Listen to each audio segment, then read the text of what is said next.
Наш мир трудно назвать беспечным или беззаботным. Вспоминая слова классика о том, что на этой земле нет места чистым развлечениям, вольно или невольно соглашаешься с этой суровой мыслью. Наша планета далеко не безоблачное место.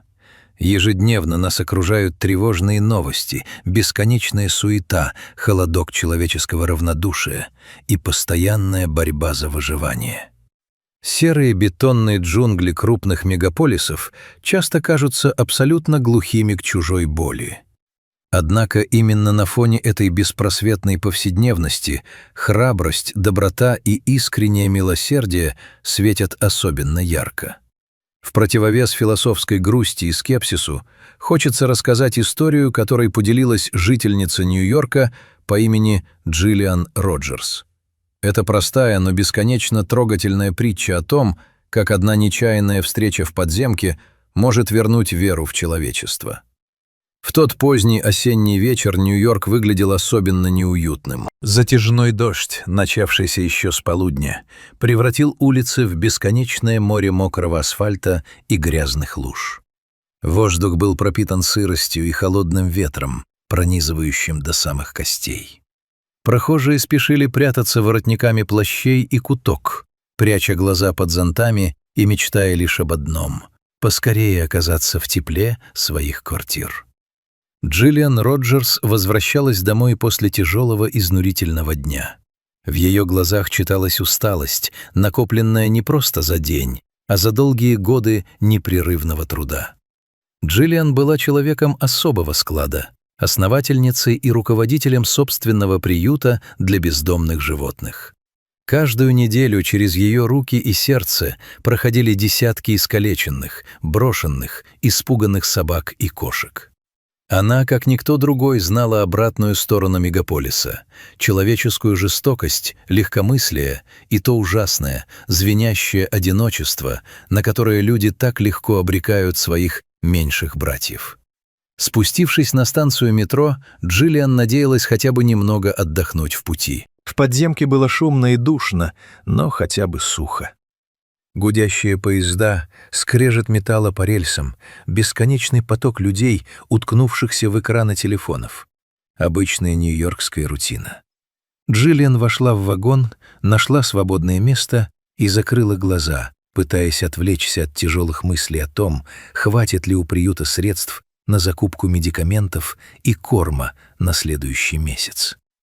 Однако через пару остановок ее внимание привлекло нечто совершенно нетипичное для унылой обстановки подземки. В нескольких шагах от нее на одном из сидений вагона сидел мужчина. На вид ему было лет 40, обычная рабочая куртка со следами дождя, усталые руки человека, привычного к труду, слегка растрепанные волосы. Но поразило Джиллиан совсем не это. Мужчина был невероятно аккуратно и заботливо сосредоточен на том, что держал на коленях. Из-под его пальцев выглядывал уголок невероятно яркого, сочного пледа, кажется, мягкого флисового покрывала, которое резко контрастировало со всей серостью вокруг. А внутри этого уютного свертка копошился крошечный, не больше человеческой ладони, серенький котенок. Мужчина действовал с удивительной трепетностью. Он осторожно поправлял складки пледа, защищая малыша от сквозняков, гулявших по вагону при каждом открытии дверей.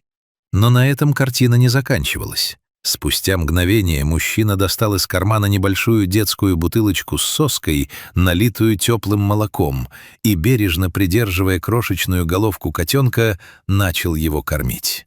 Малыш, сначала судорожно дрожавший от перенесенного страха и холода, постепенно успокаивался. Раздалось тихое, еле слышное, жадное сопение. Котенок с жадностью пил молоко, ощущая, что опасность миновала. Нечасто увидишь подобную картину в метро. В мире, где каждый занят исключительно собой, где люди стараются не замечать чужих проблем, этот мужчина выглядел словно настоящий оазис доброты. Проходившие мимо пассажиры на секунду замедляли шаг. Их суровые лица оттаивали, на губах появлялись едва заметные улыбки. Джиллиан, чье сердце было натренировано откликаться на любую боль беззащитных существ, просто не могла остаться в стороне. В ней вспыхнуло непреодолимое желание подойти, узнать историю этого маленького спасения и искренне поблагодарить незнакомца. Она поднялась со своего места, подошла ближе и с мягкой улыбкой тихо спросила: «Простите за беспокойство. Какой замечательный малыш! Где же вы нашли такое сокровище?» Мужчина поднял глаза. В его взгляде не было смущения или раздражения, лишь добродушная теплота и немного смущенная стеснительность. «Да вот, возвращался только что с работы», — тихо начал он, не прекращая аккуратно удерживать бутылочку. И шел по переулку недалеко от станции. Дождь этот, сами видите, стеной лил. И вдруг слышу, из-за мусорных баков звучит жалобное, почти неощутимое мяуканье, такое тоненькое, отчаянное. Мужчина на секунду прервался, поправив край яркого пледа, чтобы укрыть маленькие серенькие ушки. Я остановился, прислушался, думал, показалось. Но нет. Подошел ближе, посветил телефоном, а там этот кроха, весь промокший, в грязи, трясется так, будто у него последние силы уходят. Вокруг никого, ни мамы-кошки, ни шелтера какого рядом. Оставить его там означало обречь на верную смерть. Ночью температура совсем упадет, да и от голода он бы не выжил. Разве я мог просто пройти мимо? Он пожал плечами, словно не совершил ничего особенного, а лишь сделал самое естественное действие на свете. Вот и забрал. По дороге зашел в круглосуточную аптеку, купил бутылочку и смесь. Дома у меня, правда, никогда не было питомцев, но ничего, научимся. Главное — выходить, согреть. Смотрите, как пьет, голодный совсем. Слова незнакомца тронули Джиллиан до самой глубины души. В этот момент в ее глазах заблестели слезы. Будучи основательницей приюта, она каждый день сталкивалась с равнодушием, с теми, кто выбрасывает животных на улицу перед отпуском, с теми, кто проходит мимо сбитых машинками собак, с теми, для кого живое существо — лишь игрушка. Она, как никто другой, понимала глубину и драгоценность его поступка. Этот человек не искал оправданий. Он не сказал себе: «Я устал после работы, у меня нет денег, это не моя забота, кто-то другой подберет». Он просто услышал тихий крик о помощи и протянул руку. Без громких слов, без желания выслужиться или получить похвалу в социальных сетях. «Вы совершили настоящий поступок», — тихо, но с глубочайшим уважением произнесла Джиллиан. «Поверьте мне, я работаю с бездомными животными много лет. Вы подарили ему не просто еду и тепло. Вы подарили ему жизнь». Мужчина лишь смущенно улыбнулся и снова посмотрел на котенка, который, наевшись, уже сладко зажмурился и начал тихонько мурчать, уткнувшись носом в мягкую ткань пледа. Поезд тем временем начал замедлять ход, объявляя следующую станцию. Джиллиан с грустью поняла, что это ее остановка. Ей нужно было выходить. Двери вагона со скрежетом открылись. Поток пассажиров увлек Джиллиан к выходу. На ходу она обернулась, чтобы еще раз взглянуть на эту удивительную пару. Мужчина продолжал укачивать серенький сверток, баюкая спасительное тепло. И только уже поднявшись на эскалаторе на сырую, затянутую туманом улицу, Джиллиан осознала одну деталь. Из-за захлестнувших ее эмоций она так и не успела спросить имени этого настоящего человека.